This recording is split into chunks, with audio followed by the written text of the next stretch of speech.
Here we are. Right. So, as I say, thanks so much for taking the time to join me. Hopefully you can hear me okay. There'll be people obviously joining, so I'll when I get up and running, I might just pause it every now and again, just as people arrive late. So for those who've just joined, let me know if there's any problems or any issues with hearing me. So as I say, thanks so much for joining me. This is going to be on problem solving the line out throw. So quite specific, quite I wouldn't say necessarily niche, but I'm maybe going to look at it from a slightly different angle than maybe I've done before in previous webinars, or maybe in how you've approached it in previous yourself as a coach. So um what yeah, yeah. So just before I kind of get into it, a little bit about myself. So some of you have no doubt followed me before and been on my webinars before. And what generally what I suppose I like to kind of give a bit of a background on myself. Um, but I've coached all different levels. Most recently, I've been doing a lot of online stuff, but and various different clubs. But I've coached within the Leinster pathway up to Leinster 18s, 19s, and up to Leinster Academy. Basically, worked with the national women's team. Worked with other national women's teams as well recently. Um, I've worked with loads of different clubs and schools, and if you're familiar with Leinster rugby, it gets talking about every now and again. Ireland going a big run, or Leinster going a big run of games up until a Champions Cup final loss anyway in recent years. But they'll talk about the depth of the Leinster school system. It's a constant talking point, and if you're Irish, you probably heard about it this week. In terms of discussion about maybe a few interesting ideas as to how they maybe could grow the player depth across the other provinces. That came up, but as a potential hypothetical scenario. But basically, I've worked in loads of different schools, and they're all really good standard and good environments. And then the last, I suppose, recent years, I've done a lot of online stuff on the back of a master's I did about 10 years ago. Well, more than that actually now, where I was in strength and conditioning, but I was able to specialize my master's on the skill acquisition aspect, and specifically, I used the line out throw to do that. So I was very grateful to be able to do so. So with uh, with these are loads of, I'll come back to this. I'll show this later on. But look, there's loads of different things we do. There's a subscription. I have a one-to-one or one-to-small groups offering, and then I also do a lot of online courses and programs. Um, and the online piece we only really started on the back of COVID recently, or a couple of years ago. I had done a lot of line out throwing stuff before, but I'd never done courses and programs, and it's been great to actually do that. Um, and I've really enjoyed it, and I guess I started putting together online videos, which I haven't done as much YouTube recently. I do more probably Instagram stuff, but I suppose the following has really grown, which I always really appreciate. So thanks very much if you do follow the channel. It's when I get time to dedicate to it, I always enjoy doing it. Um, okay, so I probably have a few starting points here today. I might just take a little pause here for a second to allow a few people in, if I can figure if it'll let me. With the caution piece is very much make this has got to be relevant to your team. So some aspects that I speak about may not apply to you or your team or your other players you work with today. So just bear that in mind. And obviously some of the clips I show later on it will be more be more, let's say, international players, because obviously we all get a chance to see that, and they're probably easier ones to discuss.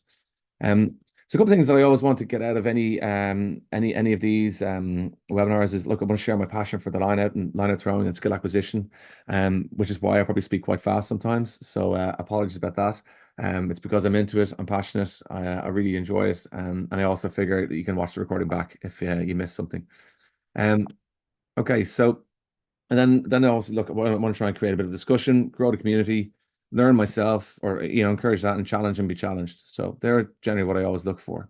So the outline today is I'm going to touch on a few different problem areas. Being probably more theoretical, certainly at the start. I hope you have a ball with you, by the way, if you saw that in the email. And then I'm going to propose maybe some solutions just to consider along the way, as part of that. And this is relevant for players and coaches. And it's my approach. So it's not to say that it's the only way to do things. I know, for example, a lot of people that have reached out to me about, whether it's working with me in terms of throwing or getting my thoughts on the line in general, they're all, by and large, most of the people are 99.9% of people are really good coaches themselves, and some are coaching at a high level and some are coaching at a lower level. And often I don't see there's that much difference in terms of what we're trying to achieve. You're just working with different players. Um, and we'll have a bit of a Q&A at the end then if that works. And again, no pressure to stay. So look, probably from now about 30 minutes approx, give or take, is what I'm aiming for. So for me, it's more about principles and things that I try and impose, and but it's always evolving, or it's evolving all the time. So bear that in mind. It may not apply to, as I say, you or um, your team. Okay, so I'm not going to be touching on the Maul or menus or line of defense. It might come up a little bit, maybe in discussion. I'm not going to do any sort of bracket breakouts or wraps, players offline, or anything like that. It's just looking at the technical aspects. Um, I always put this slide up in any of my course or presentations because I feel it's always just a good thing to remember that, look, we all have a direction that we're heading in, but we have different ways that we might go about it. And I think that's really important to recognize that we may not go about things the same way, but we're all trying to do the same. We're trying to achieve the same goal, essentially. Okay, so the line itself, there's so many different aspects to it.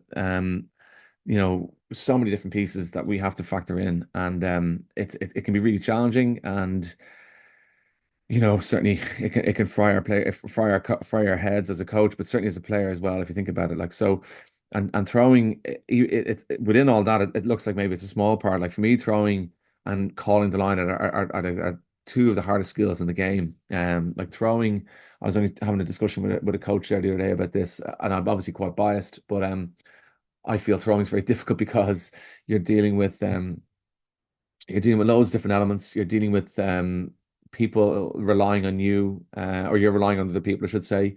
Um, in terms of throwers, or sorry, in terms of lifters, jumpers, making the right decision, and the elements, the opposition, the referee, touch judges. There's pitches. There's so many different factors at play versus maybe taking a penalty kick, a goal, or maybe a conversion that's probably uncontested. That's not really contested most of the time. So there's so many different aspects that are challenging in regards to the line out and the line of throw. And it can be confusing, like, as in where's the best place to start? Um, is really maybe the first thing we look at. So I think probably the initial bit that I look at are what are our problems? Where are your problems? And it tends to be power, they tend to be accuracy, it tends to be the revs or getting spiraled on the ball, or it can be uh, timing as well, which tends to be the other thing. So there's a number of different factors at play which can make it very challenging. And I think it's important to have good principles in place. And for me as a coach, whatever doing line out throwing, I think you need to have principles that you want to work towards, and it can depend on the players at their disposal. You have to certainly work with a new player. You probably have to understand what are the strengths and weaknesses. Um, and also, how does that fit into the overall style of your team? So I'll elaborate that now in the next kind of moment. But essentially, what I'm working towards is like my vision has to shape the output in terms of what we're working towards. What are we doing? What are we doing in training? How is that replicating what we're trying to do on the pitch? Which makes sense, obviously. So if I just deviate, maybe just to talk about the line out generally, what I look for in the line out are various different principles. I'm looking for speed.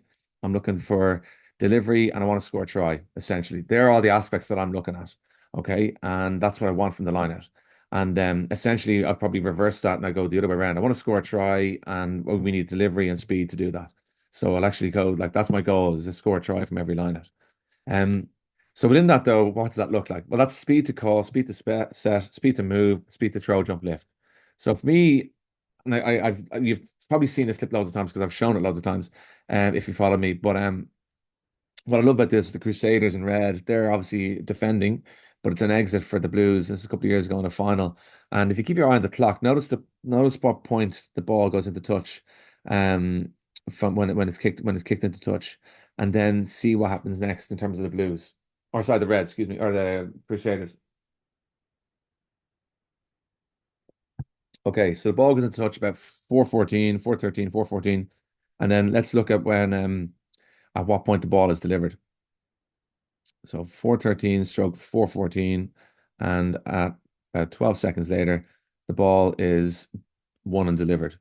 Okay, so whatever happens after, we don't necessarily have to worry about that at the moment, and that's not necessarily the point. So what I want you to focus on here is actually just look at number two at the bottom left of your screen and notice where his job. He just runs straight to touch. Now, this is early in on the game, so appreciate, it's not always easily done. Then you have line caller and decision maker here meeting, and then the other four is just getting ready, having a good day, probably what the call is going to be from the team's menu, etc. And then they're just in, and the ball's gone. So the quicks, they don't walk too far away from the line out, and the ball's gone. So my point is, speed is a big thing for me. So as throwers, then we really have to replicate that as much as possible in training. Okay. So from let's say from a line out again, I'll be looking at the technical, the footwork, delivery principles, speed movements versus complex movements, or simple movements versus complex movements. I don't mean easy, simple. I just mean maybe not multiple movements. And this essentially should also shape the throwers that you want. If you're the forwards coach. Now, if you're not the forwards coach and you're just doing the throwing, not, I shouldn't say just the throwing, but if you're the throwing coach and not the forwards coach, well, what how does that then apply to them? What sort of conversations are you guys having to make sure that you're matching and that you're in synchronization? Because, for example, speed is a massive thing for me. So if I'm working with other coaches and I'm the throwing coach, I'd want to be trying to promote the speed, and that should really come back to the vision shapes your output. That should really determine what your training sessions look like. Okay, so again, back to where do I start? Well, for me, I'm always working towards understanding the throw and becoming a student of the throw, and I feel. Not every player, but I think some players certainly go through the motions of understanding the throw and don't really put enough time into it. And I think the best throwers are always the best players, and the ones that always come to mind were the likes of a Dan Carter, or Richie McCaw, or from a throwing perspective, with someone like a Jamie George. And interesting with someone like him, like he loves the throw, like he's absolutely into it, and that's probably why he's one of the best, if not the best in the world in the last 5 years. I think he's absolutely brilliant, and I think there's a lot of reasons why, and I think the preparation that he's done to understand the throw and understand his technique is a big reason for that. So for me, I think that's massively important. So players essentially can self-correct under pressure without us as coaches. So traditionally, we would have coached in a number of ways. You might have started with the grip, then maybe you come in with a feet square, elbows in, ball position and ball angles, and or something like that. And those are probably the things you're approaching when you work with players. So you might have grip, for example, as the first thing you look at, or it might come in somewhere in the middle. You might go look at your feet and your elbows in and get your alignment sorted, and then you go grip ball position. Or you may even come look at the grip towards the end. And for me, that's I wouldn't say it's a mistake, but it's just not how I'd approach it. And if someone who put the grip at the start, great. Hopefully you can pick up a few things from today. But essentially what I've learned, and actually I'm interestingly, if I again go off on a slight anecdote or a slight tangent, as about 20 years ago, I was doing a lot of strength and conditioning training, and ironically, at the point of doing my master's in strength and conditioning, I hadn't done any S&C work for about 5, 6 years. But about 20 years ago, I was in the height of it, and I was doing a lot, and as well as coaching rugby. And I remember doing a course with the Irish Amateur Weightlifting Association in conjunction with the IRFU. And there was a big Eastern German guy came and delivered a presentation on the clean and jerk and the snatch to us. And he brought with him a little tool, which was a bit like the mats you see there on the image there. We see his left foot, except it was a little bit raised. And he had another, but this isn't, I actually can't find a photo of what I'm trying to show you. So I'm trying my best to explain it. But basically, there was like a little platform either side, a little bit more than hip shoulder width apart. And so basically, you had to have a really narrow stance, and these blocks were raised probably twice the height of those the black mat on the jump the weightlifter's left foot, and they were quite narrow, and it was like these blocks that were quite raised, maybe at an inch and a half, if not a little bit more. And basically, what it was an apparatus to help them learn the catch. So rather than doing what a lot of people do with the Olympic clean and jerk and the snatch, is that they'll start with the pull movement first, but they actually tried to teach the catch first. and they worked backwards. So it was like a reverse method that they used to do in Russia and the Eastern Germany back in the day. And it kind of got me thinking along the way. I've kind of used this and approached this across the way. So essentially, I'm starting with if I'm doing this move, and I'm starting with the catch first. So with throwing, like there's so many different aspects to it that, as I say, you might come in and you might go feet position, then you might go get your hips and your elbows and the ball position, ball angle, and then you might look at the grip at some point, or you might look at the grip first.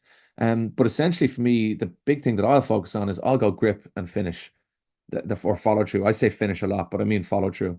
So the big thing with those two areas, or they're my biggest two areas. I'll pretty much, whether you know, whether it's an experienced international player, it's or a novice player, I'll be looking at those aspects. Obviously, the more international player, you're probably going to spend less time on the grip, but there's a pretty good chance I'll be looking at the finish in some shape or form.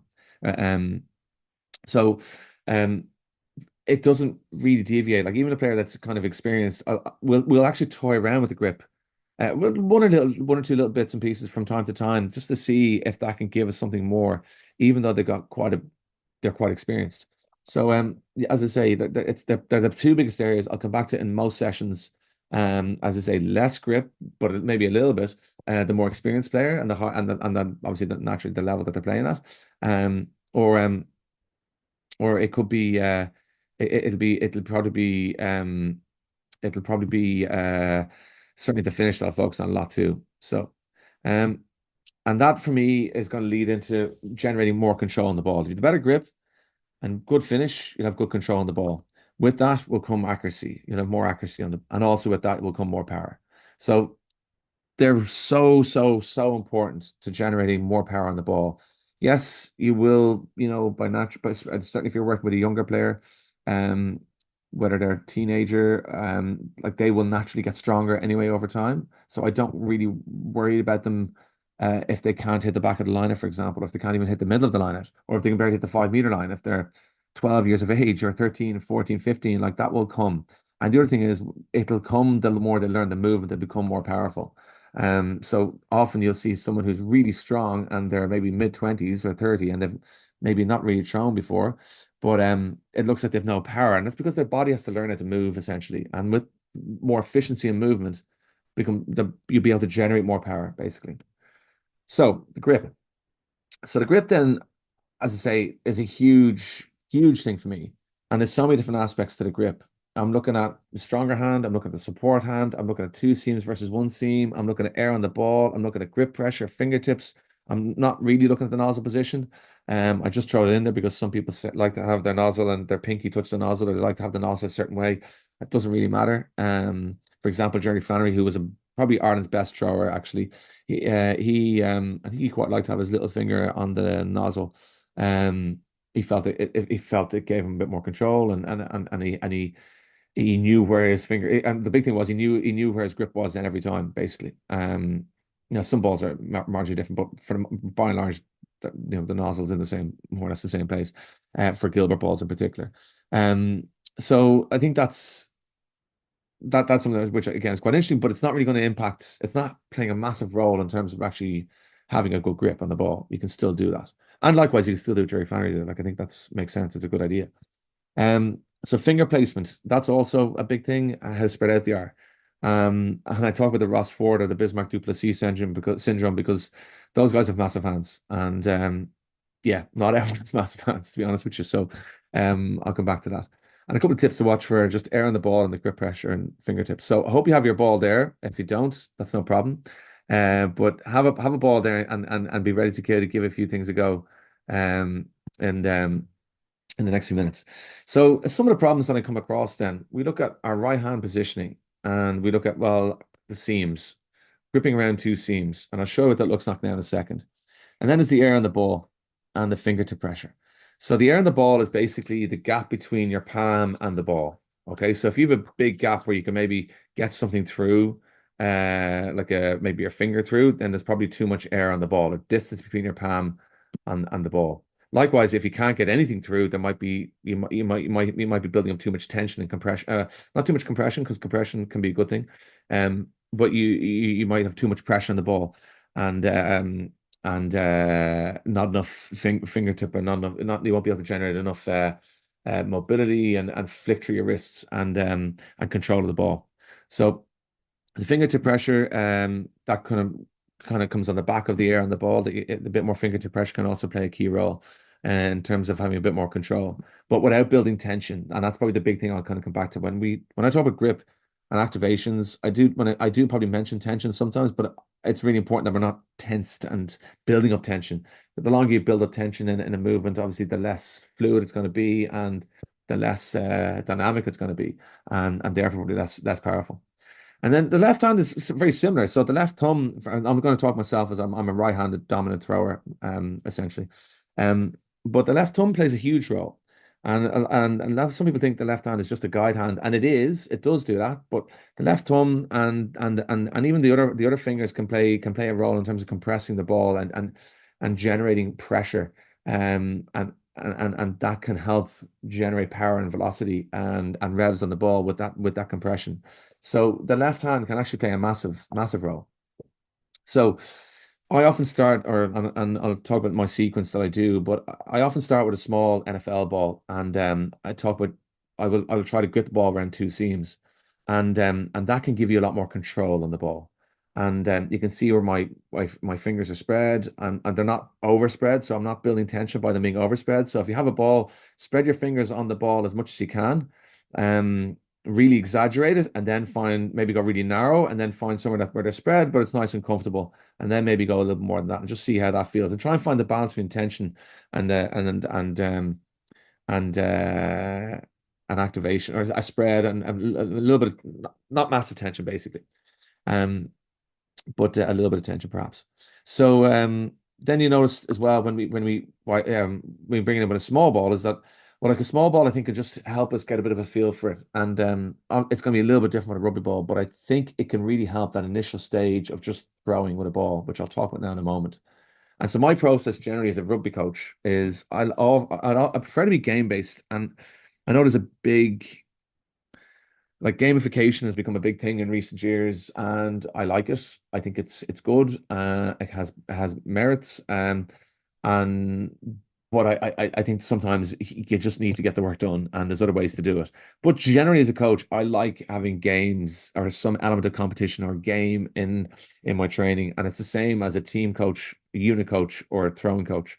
I'll do the exact same, and I'll try and do elements of this, and try and mimicking the full movement of a line and throw as much as possible. So if that's in a game, whether that's a breakout, or whether it's a game and then back to a game, or in a competition, or sometimes the competition and pressure comes first in the game.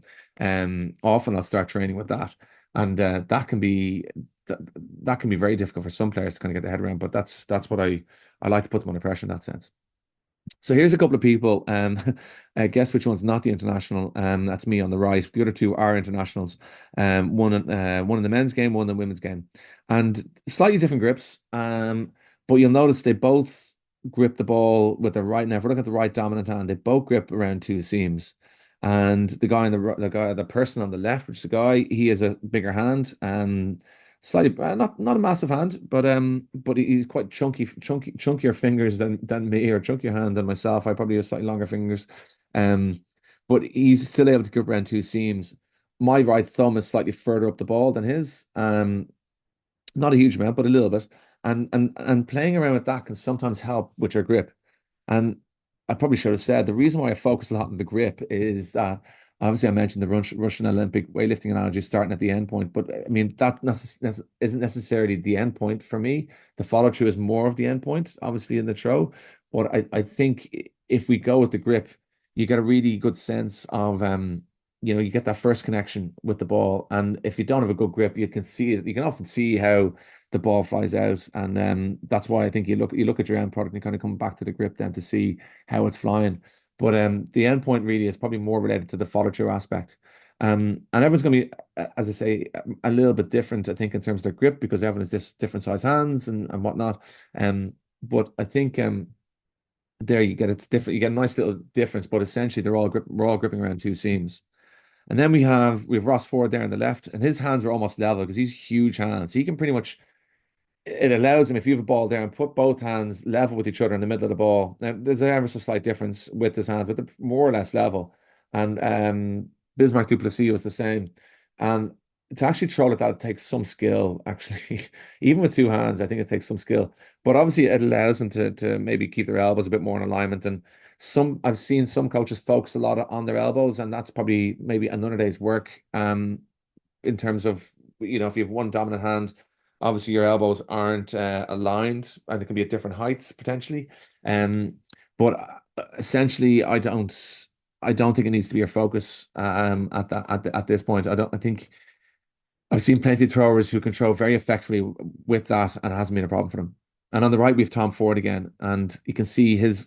If I go back, okay, that's for Tom Ford again there, and you can see where his right thumb is, and that's his positioning is a little bit different. His thumb is on the seam, so someone with smaller hands, for example, might be better gripping the ball with their thumb on the seam. And one thing you notice about it, his left thumb is, and I'll show you a couple of images on this, but the left thumb and his fingertips are all active on the ball.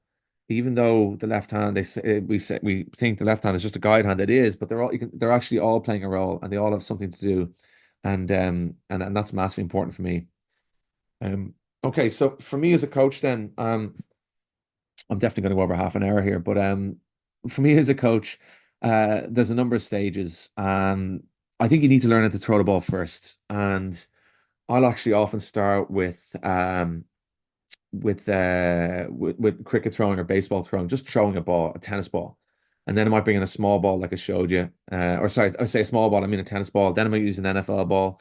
And then I might do one hand as a rugby ball and two hands with a rugby ball. So that's kind of my sequence that I'll look at. And what you see here is, we not to get too scientific or not to get too biomechanical, but we have rotation in the shoulder. Every joint can rotate, I think. But if you can imagine just holding it like the image in B there, if you can just put your elbow into your body and then move your arm out, like almost like if you've ever done your rotator cuff, you know all about it. But um, that's when you move your wrist and elbow, keep your elbow locked in away from the body. That's external rotation.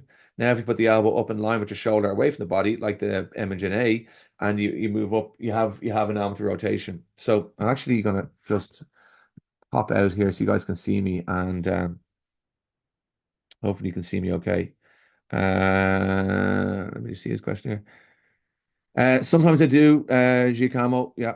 Sometimes, I hope that's how I pronounce your name. Yes, sometimes I will do that with experienced players. Um, okay, why can't you see me? Or can you see me okay? Um, so basically, if you can see my shoulder joint here, I often feel that we need to wake up the shoulder joint. And I think if we get into a situation where our elbows are in and we don't have a sense for what it feels to have a bit of external rotation.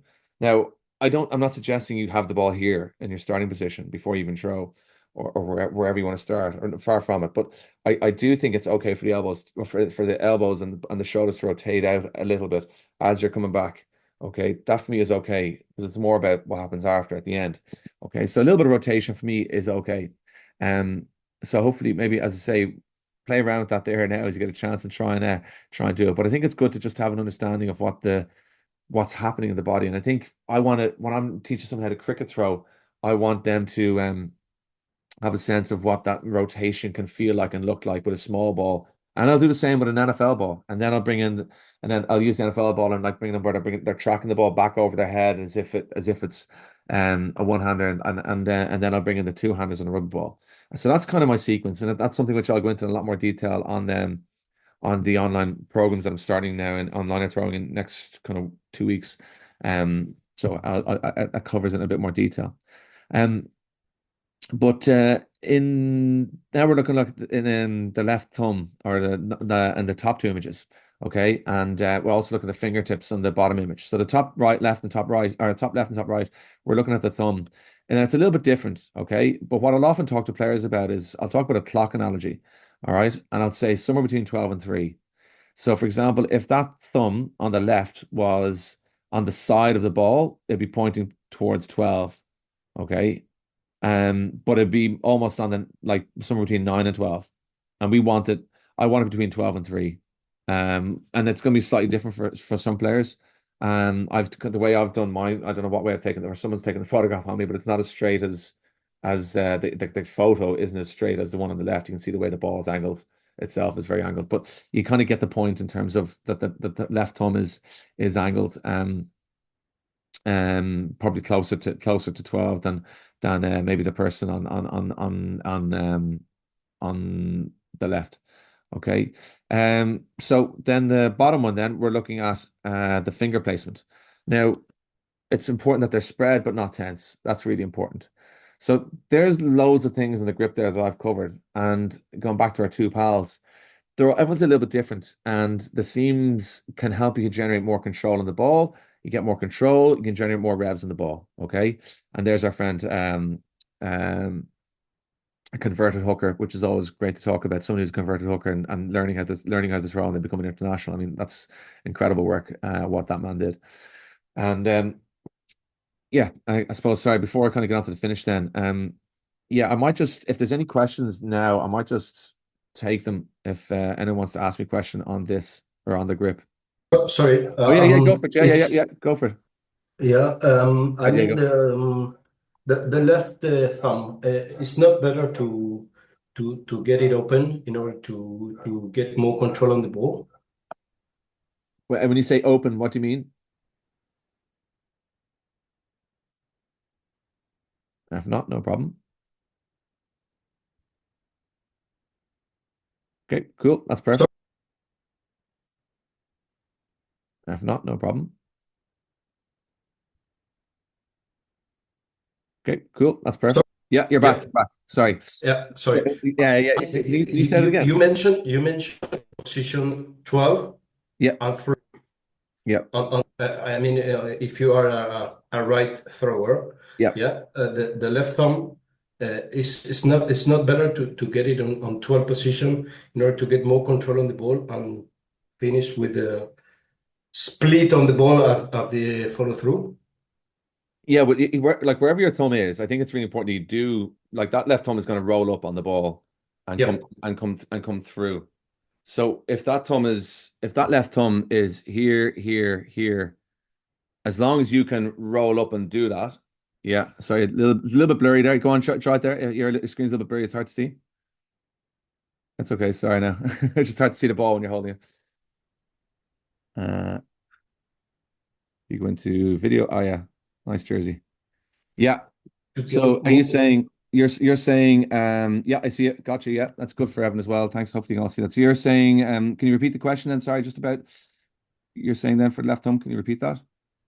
Yeah, it's not better. It's much better to get the left thumb open instead of close. You know, to get more control on the ball when you release the ball.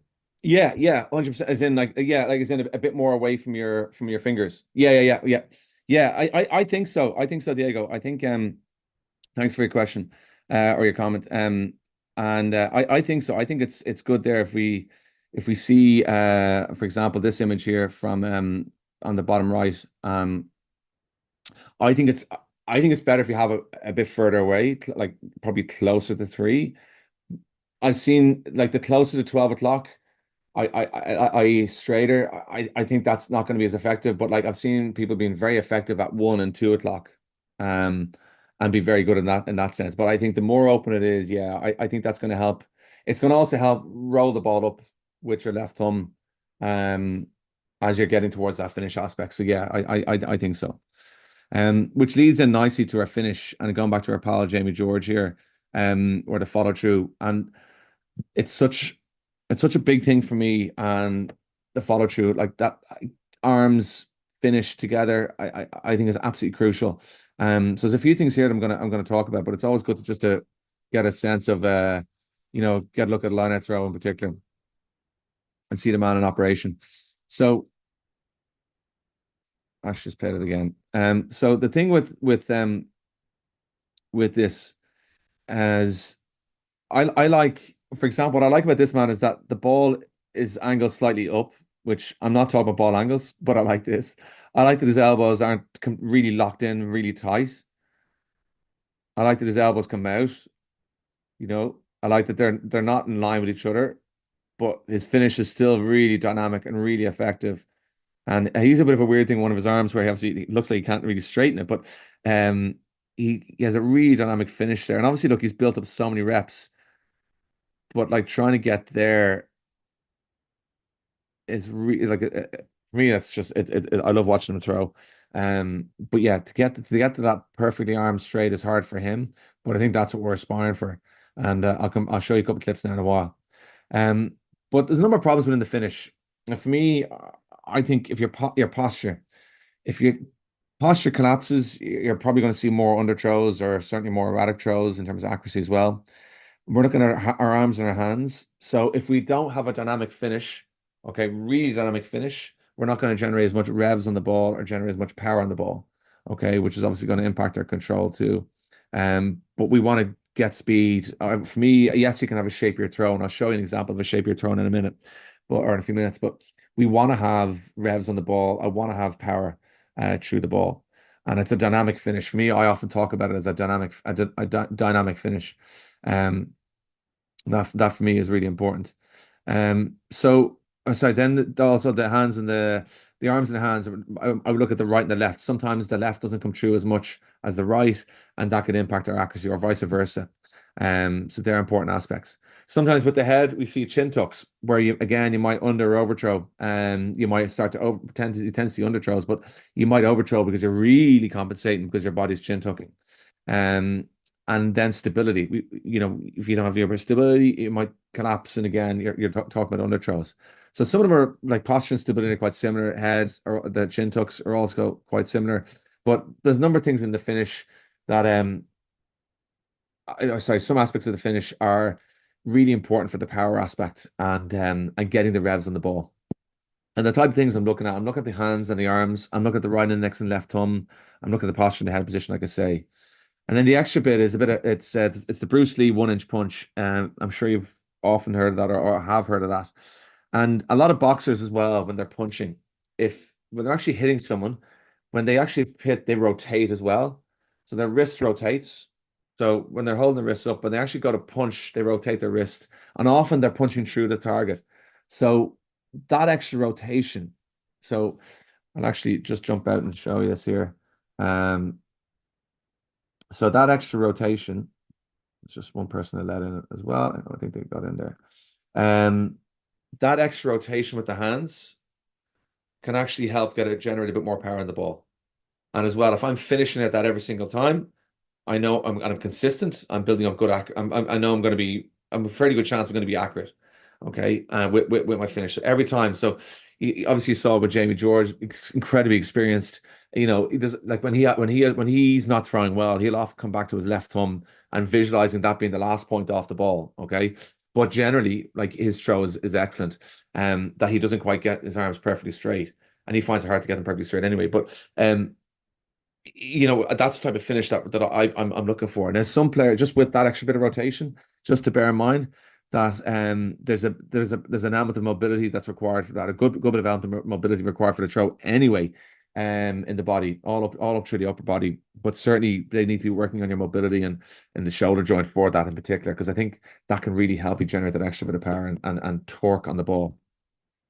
So let's look at a couple of throws and then I'll talk you through it. So here's Ken Owens, good player, recently retired, and okay, they've won the ball.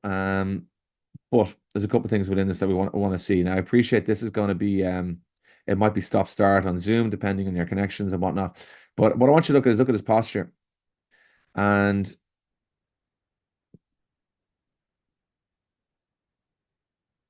he collapses forward a little bit, not a huge amount, but because he collapses forward in his throw, he doesn't really hold himself as much.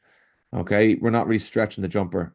Okay, if he's trying to stabilize himself and hold himself a little bit taller, then I think he's going to be able to stretch that jumper, and then nearly gets picked off, or the jumper nearly gets picked off. Then as a result, you can argue is maybe, well, was it crooked or did the jumper jump in? Either way, it could be called crooked. So it's marginal. Okay, here's one from a Leinster Schools game, and this is where we see a chin tuck. Okay, where he just really compresses and chins. Now, that's not the worst chin tuck I've seen. Okay, there's other things at play here technically too, but he's really forcing it, and he's losing his head a little bit. And some I've seen some throwers do that. And one, it's called crooked, and two, you can see the spiral. It's not quite tight; it's a bit in and out.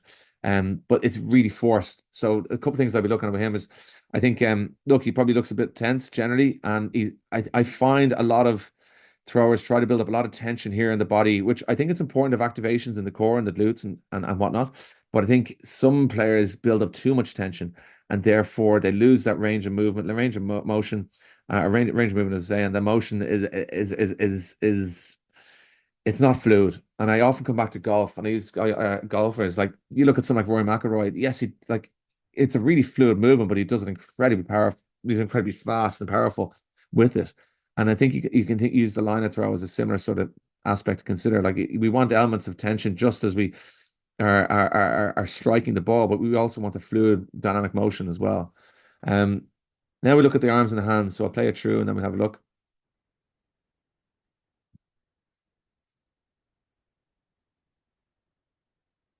Okay. For me, it's very common on throw jumps like this, where throwers don't really commit to the throw. I think once the first thing is he's got to commit to it. Okay.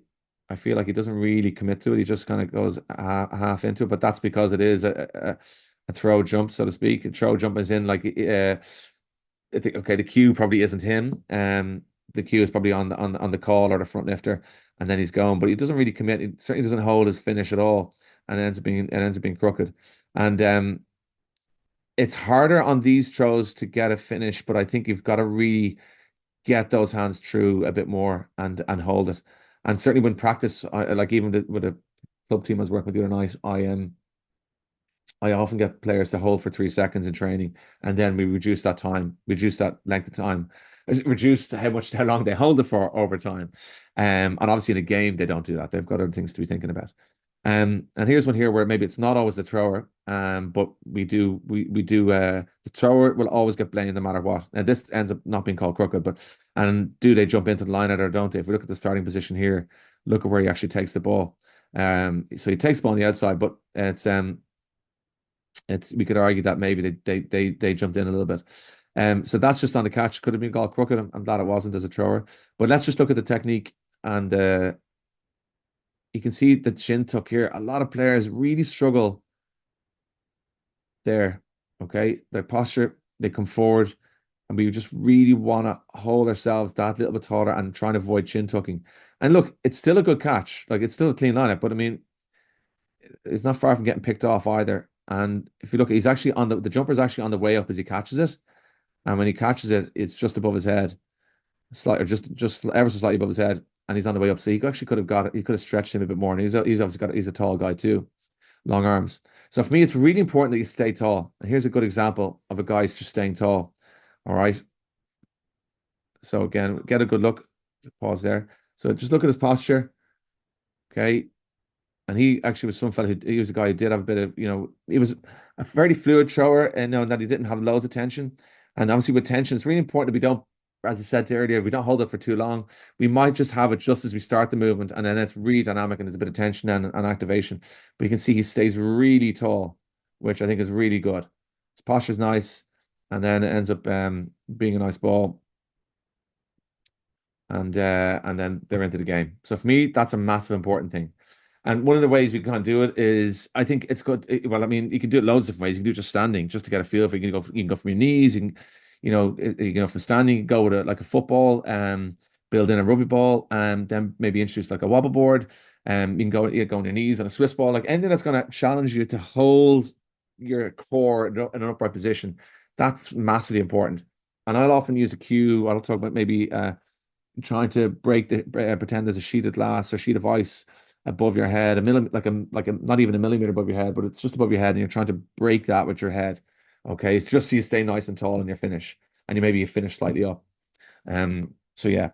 So look, just a bit of recap. Again, the hands, I want to get hands through the ball. Okay, full extension of my arms and dynamic flick of the arms and wrists. One thing probably I didn't really speak about enough was the wrists, in the finish. So I'm talking about, and when I say hands, I'm talking about wrists too. And that if you ever look at a darts player, that their wrist action is incredible. Okay, but that generates more power on the ball also. If you look at a cricket player or a baseball player, they'll often they break like in America. In America, they I talk about cricket a lot because I well one I played it, but two uh, in the last 20 years, cricket at one point, cricket teams had brought in baseball coaches to help them throw better just in the outfield and their fielding aspect. And they'll often look at the wrist and break the skill down, just work the wrist and get in that flick motion. And so that flicking motion, after you've fully extended your arms, can generate more torque and more revs in the ball and more power ultimately. And that's massively important. Then with the right index and left thumb. So we want those last 2 points. They want them to be the last 2 points off the ball. And I'll show you that now in a second. And then I say posture and stay tall. And then a couple of things. It's not how you start, it's how you finish. So this is Dane Coles. It's actually from my own TikTok. Now you notice the ball angle.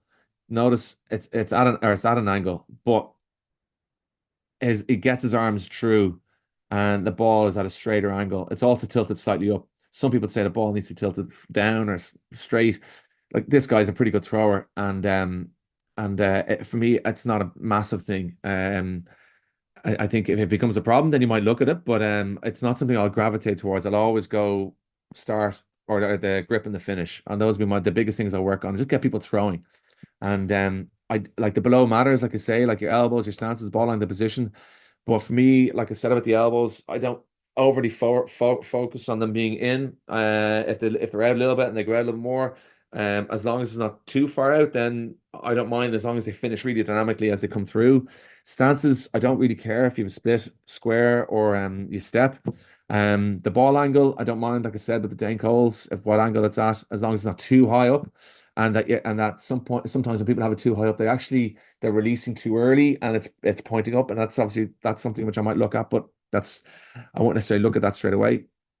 And then the starting position, I don't mind if it's slightly in front of my head, like Jamie George, above my head, or slightly back. But I'll always come back to grip and finish. So we're nearly there, but essentially, look, that's what we do at the moment. I have a subscription service where I cover all aspects of the line out and sometimes throw in some other things, and that covers subscription or sort of subscription. Then I do one-to-one or one-to-small group stuff, whether it be coaches or players, and then I do loads of courses and programs. And actually, I'm starting a program now in the next few weeks. Um, so if you know of any heads of rugby DORs, the subscription is always a good one. Likewise is the courses one, and that can be for, as I say, I have a few places available at the moment to work one-to-one with the lineup buddy stuff.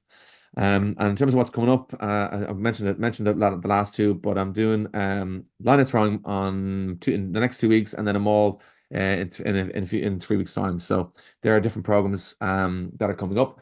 The way I structured them is you can buy those as courses and do them in your own time. Um, but the programs basically are done over an 8 week period with other coaches and players. So for me, I love those because there's a lot more interaction, and it can really enhance the learning experience because you get different exposure to different cultures and environments and whatnot. So that's really it. That's what a typical program looks like. Weekly modules, feedback cues, and maybe if you're a player as well, or even if you're coaching players, get feedback on that, and then loads of tactical knowledge and content, and weekly roundtable that we go through stuff. So that's really it. Thank you for your time, and always good to finish on a quote. So we'll go on Mike Tyson, even though he lost there recently to Jake Paul. I didn't watch it, but I still like Mike Tyson in some aspects, like some aspects of that quote, Mike Tyson's quote. So if there's any questions, feel free to shout away. I'll hang on.